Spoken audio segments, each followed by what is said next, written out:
Hello കൂട്ടുകാരെ, നമ്മുടെ വാഴയ്ക്ക ഉപ്പേരി റെഡിയായി. ഓണം സ്പെഷ്യൽ വാഴയ്ക്ക ഉപ്പേരി റെഡിയായി. ഉപ്പേരി വറക്കാൻ തുടങ്ങുന്ന ഭാഗം തൊട്ട് ഞാനൊരു വീഡിയോ ഇട്ടിട്ടുണ്ടായിരുന്നു.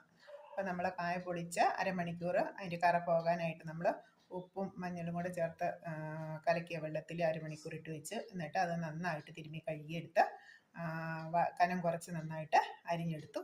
എണ്ണ നന്നായിട്ട് പിന്നീട് നമ്മൾ വറുക്കാനുള്ള ചട്ടി സ്റ്റൗവിൽ വെച്ച് എണ്ണ നന്നായിട്ട് തിളച്ച് വരുമ്പോഴേക്കും നമ്മൾ ആയോ എന്നറിയാൻ ആദ്യം ഒരു വീസിട്ട് നോക്കുക. അത് പൊള്ളിച്ച് വരുന്നുണ്ടെങ്കിൽ നമുക്ക് എണ്ണ റെഡി ആയിട്ടുണ്ട്. ഈ സമയം നമ്മൾ ഒരല്പം ഉപ്പും കൂടെ ഈ എണ്ണയിലേക്ക് തളിച്ച് കൊടുക്കണം. അപ്പം എന്നിട്ട് നമ്മൾ ഉപ്പേരി വാഴയ്ക്ക അരിഞ്ഞ് വെച്ചിട്ടുള്ളത് എണ്ണയിലേക്ക് ഇട്ട് കൊടുക്കുക.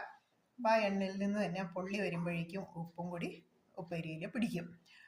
അതുകൊണ്ട് ഏകദേശം നന്നായിട്ട് പൊള്ളി, നമുക്കറിയാം എണ്ണയിലിടുമ്പോൾ തന്നെ വാഴയ്ക്കയുടെ ഉൾഭാഗം പൊള്ളി വരുന്നതാണ്. അങ്ങനെ ആ എണ്ണയുടെ പൊട്ടൽ അല്ലെങ്കിൽ തിളയ്ക്കൽ നിന്ന് കഴിയുമ്പോൾ എണ്ണയൊന്ന് ശാന്തമായി കഴിയുമ്പോഴേക്കും നമുക്കറിയാം അത് വറുത്ത് കോരാറായിരുന്നു. ആ സമയമാകുമ്പോഴത്തേക്കും നല്ല ബ്രൗൺ, നമ്മുടെ ഉപ്പേരിയുടെ കളർ അറിയാലോ, ആ കളറിൽ വരും, നല്ല മൂത്ത് വരും. ആ സമയം നമ്മൾ കോരിയെടുക്കുന്നു. വളരെ ഈസി ആയിട്ട് നമുക്ക് വളരെ പെട്ടെന്ന് തന്നെ വീട്ടിലെ കുട്ടികൾക്കൊക്കെ ചെയ്ത് കൊടുക്കാവുന്നുള്ളൂ.